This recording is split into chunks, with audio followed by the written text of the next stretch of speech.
In this video, we'll be ranking the Titan Keepers by their order of power by using context clues from raids, quests, and lore found within the game and in several of the Warcraft books. Amongst all the humanoid constructs, robots, and giants created by the Titans, only a small handful were chosen to be their leaders and generals.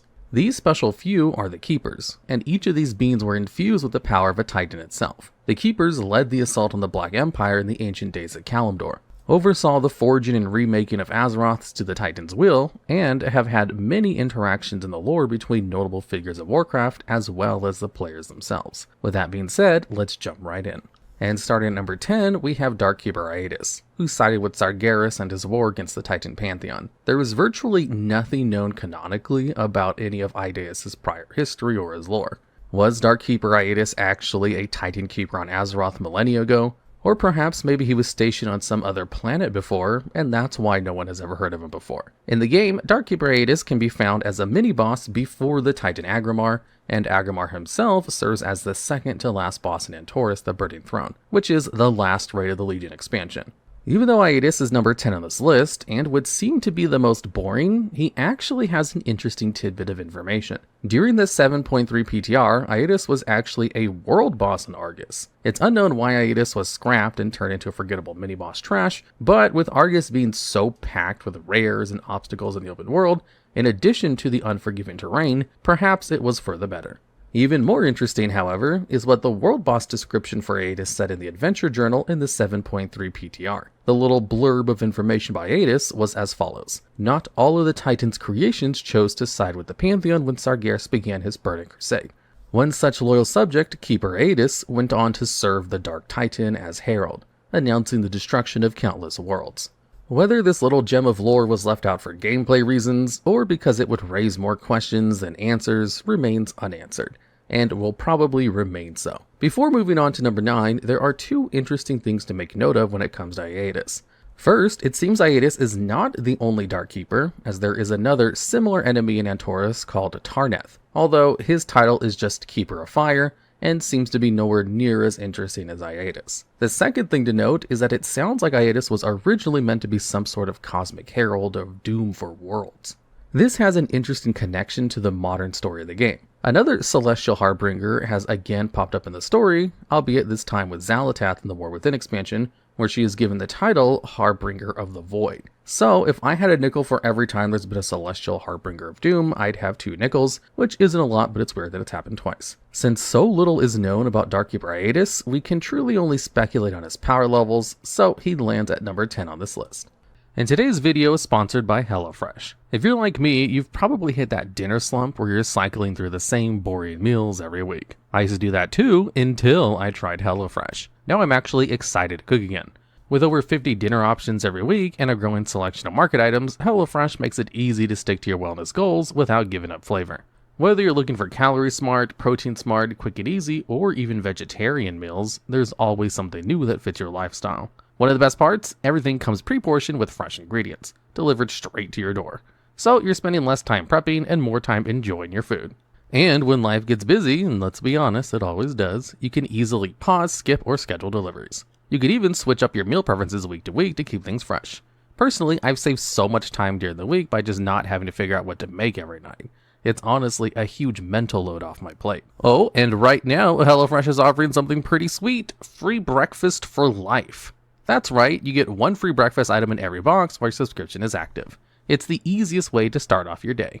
Support the channel by clicking my link and subscribing to HelloFresh. Every purchase helps me create more awesome content just for you. And at number 9, we have Hodir. Very little is actually known about his full story compared to most of the other keepers. What is known about Hodir is that, like many of the other Titan keepers, he was stationed in and around Ulduar, the Titan prison complex built on top of and around the old god Yogg-Saron, in order to contain his malicious influence. Hodir was empowered by the Titan Golganeth, who has the power of the skies and oceans.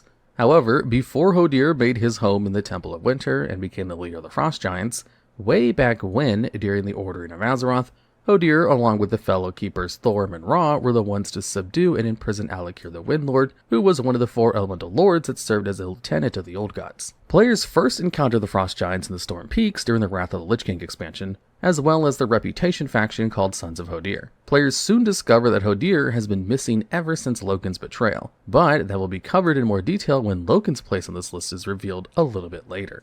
With the help of the Frost Giants and the player, the truth about Loken's treachery is revealed to Thorim. Loken's fire giants then abduct Hodir and bring him to Ulduar, where he was corrupted by Yogg-Saron.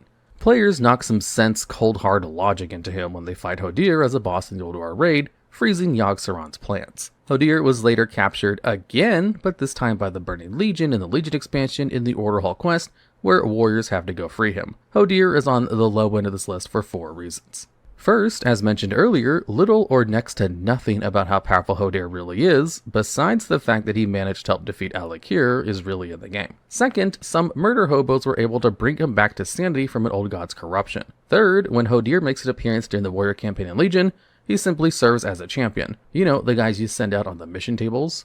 Fourth, and most importantly, is the fact that somehow some fire giants and after some demons were able to abduct a Titan Keeper who had defeated an elemental lord. While there was more than likely subterfuge and nefarious plots to make Hodir lethargic and susceptible to an attack, the fact that Hodir was able to be captured and carted off to Ulduar and Iskara doesn't make him appear to be the strongest of all the Titan Keepers. Next on this list at number 8 is Archaedas, who was mostly known by players as being the final boss at the end of the original Uldaman dungeon.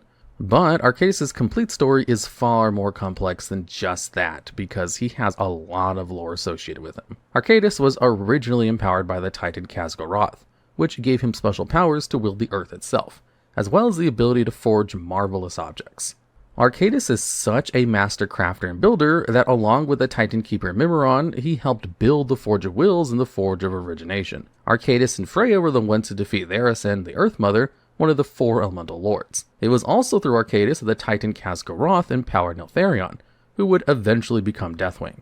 Players encounter and fight Archaedas in the original Uldaman dungeon from Classic WoW, where he was ultimately defeated. But it was recently revealed in one of the books that Archaedas is not dead, but rather merely disabled.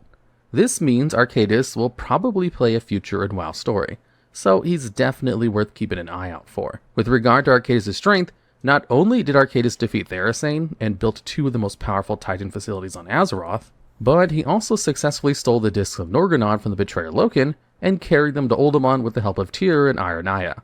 More recently in the game's history, Archaedas makes an appearance in a series of holographic flashbacks in Dornogal during the expansion War Within, where he reveals the Titan's edicts to the Earthen. Very little is known about Archaedas' true strength, however, but since it was Tyr who sacrificed himself to save Archaedas and the Discs of Norgannon from Loken, it can be reasonably assumed that Tyr was more skilled in battle than Archaedas. Archaedas was also defeated by players way back in classic Uldaman, and aside from power creep and gameplay, that says a great deal about how relatively weak Archaedas was as well. And at number 7, we have Freya. Another Titan Keeper from Ulduar, Freya has a long and complex history, beginning with her being empowered by Eonar. As briefly mentioned in the last entry, during the waning days of the Black Empire, Freya alongside Archaedas fought the then imprisoned Therasen and Deepholm. Freya was tasked with ordering and organizing the Emerald Dream, as well as helping to protect the life and nature of the nascent Azeroth. Freya planted the first world tree, Gahanir, in the Emerald Dream. Gahanir is called the Mother Tree because all other world trees were taken as branches from this tree and planted elsewhere, like Nordrassil for example. At some point, Freya had also planted Alunahir, the first world tree on Azeroth, but Amonthul tore it out. Freya looked over nature and fostered diversity in the Sholzar Basin, Ungro Crater, and the Vale of Eternal Blossoms, while also adopting and watching over many small creatures who would become wild gods, including Ashmane, Ursoc, and Ursul. In addition, Freya grew close to the 4 wild gods of Pandaria named Yulong, Niuzao, Zuen, and Chiji. The Titan Eonar, through Freya, empowered both the dragon aspects Alexstrasza and Ysera. Sometime before the events of World of Warcraft, Loken somehow captured Freya and corrupted her, probably through some old god madness shenanigans. This is why players fight Freya in Ulduar and literally smack her back to her senses. While there is no hard proof as to the exact power level of Freya, raising wild gods, planting the first world trees, and empowering not only 1 but 2 different dragon aspects all obviously point to her being very strong in both fighting power and healing power. And at number 6, we have Loken the Titan Keeper, who betrayed his brothers and sisters. Loken was empowered by Norgannon, the Titan of magic and lore. It was through Loken that Norgannon empowers Malygos, the blue dragon aspect. This is why the Disc of Norgannon, which were made by Norgannon and Mimiron, and record the entire history of Azeroth, were entrusted to Loken. Loken and Mimiron both fought and defeated Neptulon the Tide Hunter, the elemental lord of water who served as a general of the Old God's armies. After the Black Empire fell, Loken became the jailer of the Old God Yogg-Saron, but the Old God's whispers eventually corrupted him, causing him to betray his fellow Titan Keepers and undo some of the works of the Titans. Loken in fact killed Mimiron and made it look like an accident. He then captured both Freya and Hodir using his own armies and made them complacent in Ulduar with the help of the Old God. He also convinced Helya to help trap Odyn in the Halls of Valor. Loken gave himself the title of Prime Designate after he said Odyn had mysteriously disappeared. This meant Loken essentially appointed himself as the new leader of the Titan Keepers. Finally, he convinced Thorim that the Frost Giants were to be blamed in the killing of his wife, and when it was actually Loken himself who had killed her. This left only 3 Titan Keepers left to thwart his plans. One Titan Keeper was far down south and never arrived, but the last 2, Tyr and Archaedas, stole the Disc of Norgannon after seeing what Loken had done to one of the other Titan Keepers. Unlike many of the other Titan Keepers on this list, Loken's powers were mainly in the intellect and cunning. However, Loken is one of the only 3 Titan Keepers who are the end boss of an entire dungeon. Loken can be found and killed in the Halls of Lightning, although if players merely disable Archaedas, Loken might just be disabled as well. But that's future conjecture. Loken also defeated an Elemental Lord alongside Mimiron, meaning he had to have been competent in battle in addition to having great intellect as well. And even if Loken had the help of an Old God and an army he created with the Forge of Wills, taking down 5 or 6 Titan Keepers and being partially to blame for getting another one banished is still an astonishing accomplishment. And at number 5, we have Mimiron. This Titan Keeper is instantly recognizable as a giant copper mechanome, but there's a lot more to his story than that. The Titan Norgannon also empowered Mimiron as well as Loken, and both Titan Keepers worked to defeat the Elemental Lord of Water, Neptulon. Mimiron then helped Archaedas with building the manifold of the Titan installations, facilities, factories, and the Old God prisons. He also helped the Titan Norgannon create the Discs of Norgannon. Mimiron also found and experimented on Khajiit, which eventually led to the evolution of the goblins. Some of Mimiron's other achievements include creating the mechanical mechanomes and inventing and creating Titan Strike, the Beastmastery gun from Legion, which was originally Thorim's weapon. Loken knew Mimiron well since they were almost brothers. Fearing how clever and cunning Mimiron was, Loken just decided to straight up murder Mimiron before he found out what Loken had done. Luckily, the Mechanomes built Mimiron a new body in secret and put his soul back in the machine. However, being trapped in a metal body doesn't sound too appealing, and it seems not all of Mimiron was put back into the new body, since Mimiron was never quite sane afterwards. This made it easier for Yogg-Saron to eventually placate Mimiron and mind control him. As a side note, Mimiron is now the 2nd Titan Keeper to have been brought back into a new body, as Tyr was also remade in the Dragonflight expansion. I'm sure Tyr won't ever go insane in the future like Mimiron did. Definitely nothing to worry about there. That tangent aside, it's also, once again, Ulduar time. Mimiron is the 3rd to last boss in the Cherished Raid, and players access his workshop boss room by a fun underground tram.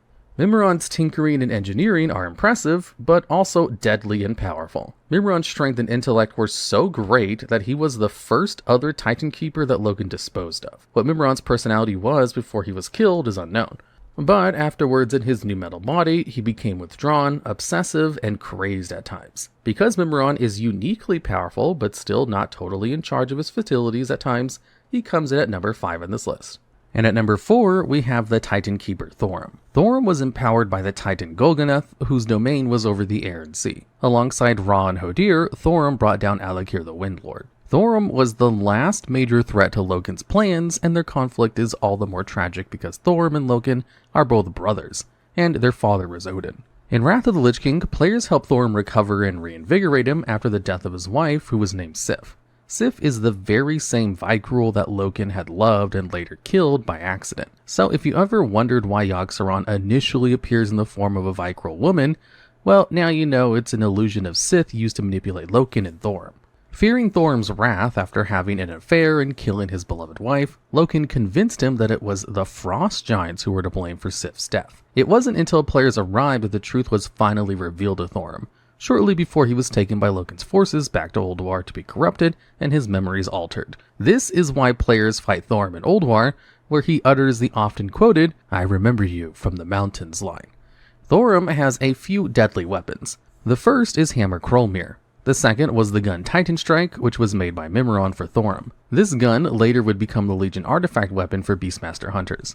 Finally, Thorim is also the original owner of Hati and Skull, two enormous wolves that are highly sought after as hunter pets. In the more recent history of WoW, Thorim makes a brief visit during the Warrior campaign where he helps the players rescue Hodir in the Legion expansion, and Thorim also shows up during some hunter quests in Legion and BFA. Thorim has three major events that give a rough sketch of his power level. First, he helped to imprison Alakir. Second, he made the massive hole called Thunderfall in the Storm Peaks when he found out Sif had died. Third, and arguably most importantly, Loken feared Thorim so much that instead of fighting him, he opted to lull him into a depression and deceive him instead. Thorim puts up a big fight when Loken's forces come for him in the conclusion of the questing story in the Storm Peaks. Finally, Thorim also seems to be fighting the corruption in Ulduar as he almost recognizes the player when he encounters them. All of this comes with a grain of salt, however. Thorim may be amongst the most powerful of the Titan Keepers simply because there is a lot more lore about him and players have even quested with him. That's why he's fourth on this list. And at number 3, we have Titan Keeper Ra. This was the Titan Keeper of the South and watched over the land that would become Pandaria after the Great Sundering. Ra was empowered by Aman'Thul, the leader of the High Father of the Titan Pantheon. Because of this and his many contributions to Azeroth, he earned the title High Keeper. Together, alongside Thorim and Hodir, Ra battled and defeated Alakir, the Wind Lord. It was Ra's idea to create the Elemental Plane to imprison the 4 Elemental Lords, and he worked by creating the Elemental Plane alongside Helya. There are 2 legendaries that come from Ra during this period. The main hand weapon for Elemental Shamans in Legion is the Fist of Ra-Dead, and the offhand is the High Keeper's Ward. After the Elemental Lords were contained, Ra set off to help build and install the Forge of Wheels and the Forge of Origination, which had been designed and were being built by Mimiron and Archaedas. Along the way, he found the Heart of Yasharaz, presumably still in place where it fell after Aman'Thul ripped the Old God out of Azeroth, which caused a massive crater to be formed, which eventually became the Well of Eternity and later the Maelstrom.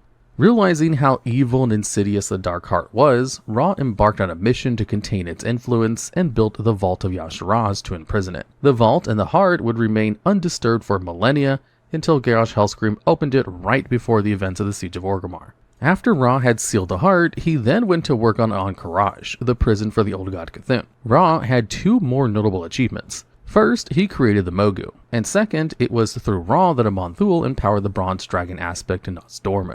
Ra saw the Titans leave Azeroth and many millennia later, felt the spirit of Aman'Thul along with a rush of memories that were not his. It has been a very long time since the Keepers had any kind of contact with the Titans, and eventually, Ra realized that the Titans had been slain by Sargeras, and fell into a deep despair. He retreated from his duties deep underground, leaving his task to the Mogu and the other Titan Forge. It was deep underground that Leishen eventually found Ra, and stole from him some of the depressed Ra's power to become the Thunder King. Leishen was resurrected by the Zandalari Trolls during the Mist of Pandaria expansion, before he became the final boss in the memorable Throne of Thunder raid, where players finally put an end to his rule. After Leishen is defeated, a secret room opens up beneath the palace, where there is a secret fight against Ra-Den. Players give Ra a good thumping, which makes him reevaluate some of the choices and change his mind about destroying all of Azeroth because he thought it had become too corrupt. This is pretty similar to what happened in Ulduar with Algalon, and there are some interesting parallels there. But Ra's story does not end in Throne of Thunder. In the Battle for Azeroth expansion, players once again convinced Ra to not give up on Azeroth after he had given up hope again after seeing a renewed Black Empire now that N'Zoth was set free. With the help of Mother, Ra invented a way for the engine of Nalak Shah to destroy N'Zoth with Ny'alotha.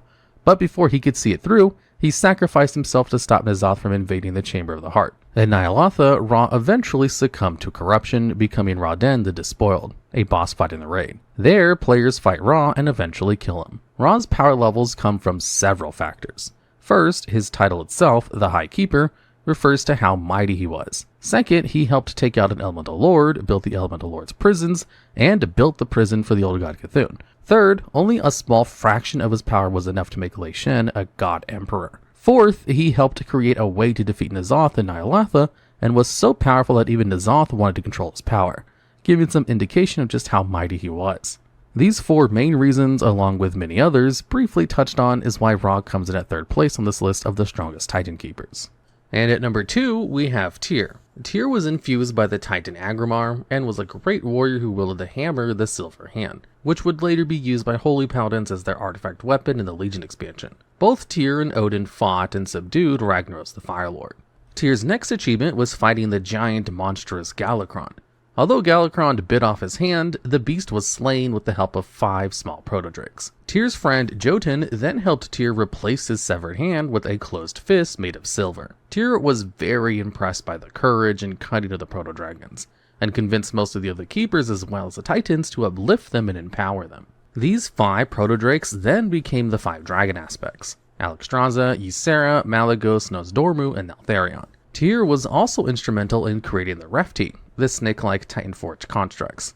After learning of Loken's treachery, but not knowing how deep it went, Tyr, Archaedas, and Iron went to Ulduar with an army of Titanforge in the hopes of stealing the Disc of Norgannon from Loken. The Disc of Norgannon are so important because they record all the events of Azeroth, and would have preserved all of the actions taken by Loken.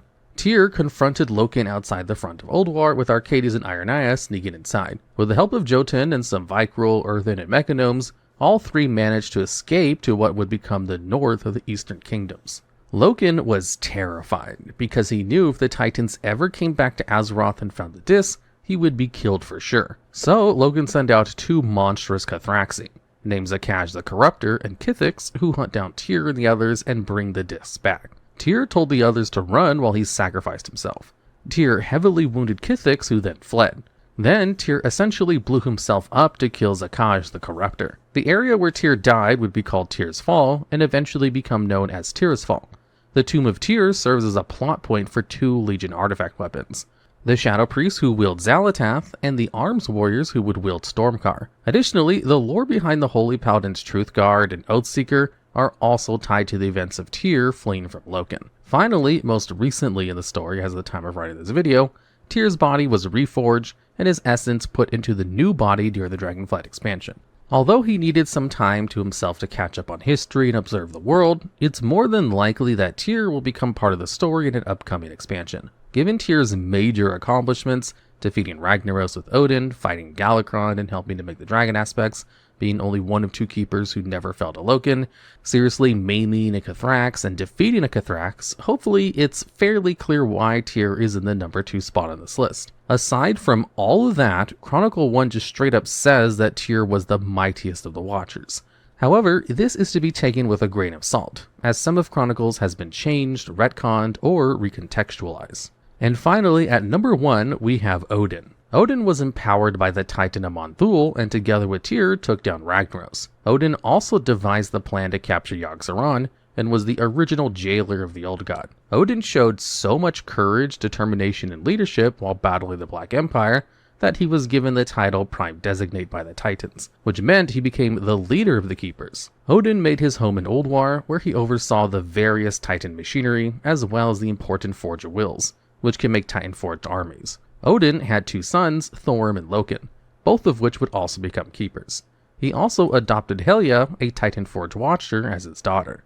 This is the same Helya who helped create the elemental plane with Ra in order to imprison all the elemental lords. Almost all of the rest of Odyn's lore can be summed up as Odyn was kind of an asshole. First off, when Tyr was making the case for having the proto-dragons uplifted into the dragon aspects, Odyn was really against the idea. He thought that only the Titan Forge could protect Azeroth, and that the mortal races could not be trusted. And he was really pissed when the dragon aspects were created against his wishes, even if they were empowered by the Titans directly through the other Keepers. In fact, Odyn was so pissed that he broke off his section of Ulduar, called it the Halls of Valor, and raised it into the sky. Then Odyn decided to create his own army. He liked what he saw in the Vykrul, but they were still a mortal race. Alone and bored in the Halls of Valor, he gave one of his eyes to Mazala, a Loa, in exchange for the ability to see into the Shadowlands. There, he saw the Kyrian, and was so enraptured by them that he decided to make his own army like it. He called his army the Valkyr, and they would be made of those Valkyr spirits who he deemed worthy. Helya tried to persuade Odyn that this was a bad idea, but instead Odyn forcefully and against Helya's will transformed her into the first of the Valkyrie. Her body was destroyed and her spirit turned into a twisted wraith. So if you ever wondered what Helia's beef with Odyn was, yeah, it was this.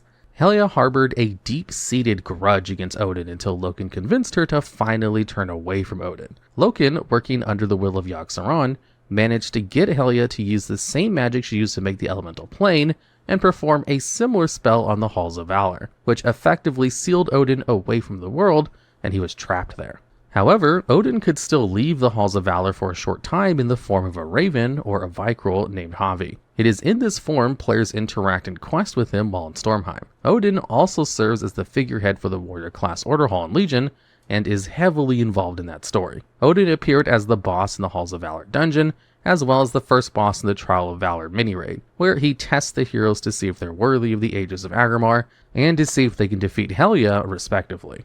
Helia is the final boss in the Trial of Valor, and once players defeat her, the magic that sealed away the Halls of Valor from Azeroth was broken, and Odyn was free. Odyn's most recent appearance as of writing this video was in the Dragonflight expansion. Odyn refused to let the Storm Dragons return to the Dragon Isles. Furious, Vyranoth confronted him and locked him in ice while Thorir left for the Dragon Isles. Odyn's power levels when compared to the rest of the Keepers are about on par. First, he brought down and helped capture Ragnaros and Yogg-Saron. Second, Loken seemed to have been so afraid of Odyn that, like his brother, he relied on trickery to trap him instead of fighting him directly. Now we get into what makes Odyn special. First, he was established as the leader and prime designate of the Keepers through his leadership, courage, and determination. Second, Odyn was somehow able to make deals between dimensions into the Shadowlands. And while Freya can technically get into the Emerald Dream, which is the counterpart to the Shadowlands, organizing the Emerald Dream was part of Freya's task, although how she could do so remains a mystery, other than the answer of Titan magic technology. Third, and most importantly, during every other fight in the game against a Titan Keeper, the players completely wipe out the Keeper. Archaedas, Loken, Freya, Hodir, Thorim, Mimiron, and the 2 fights against Ra are all boss fights that end with the bosses reaching 0 health, except for one of the Ras. But this isn't the case for Odyn at all. Instead, players can only get Odyn down to 80% health before the fight ends. And don't forget this was in Legion, when player power was at its highest ever. Odyn is set up to be a villain, and it's only a matter of time before players will have to inevitably face off against him.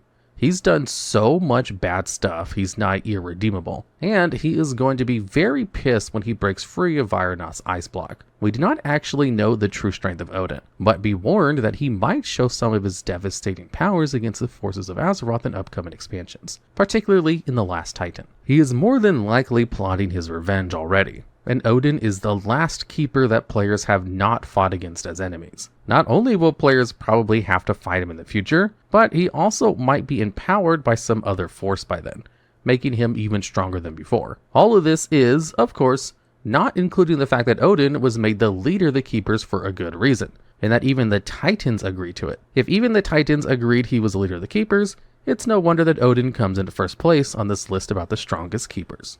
Okay, well that does it for this video.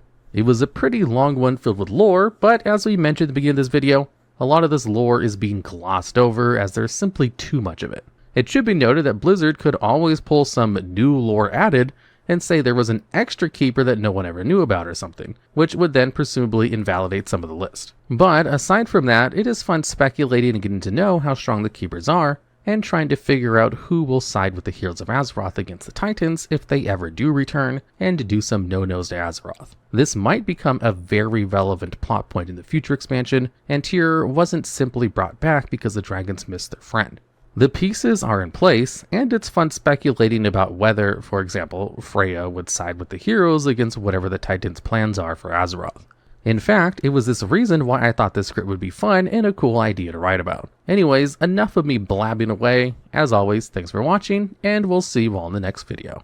Thanks to HelloFresh for sponsoring today's video. Go to HelloFresh_HeroRoadX and use my code HURMAR10 and receive 10 free meals plus free breakfast for life. 1 breakfast item per box while subscription is active if you're in the US. The link and code are valid in all countries, and respective local discounts will apply.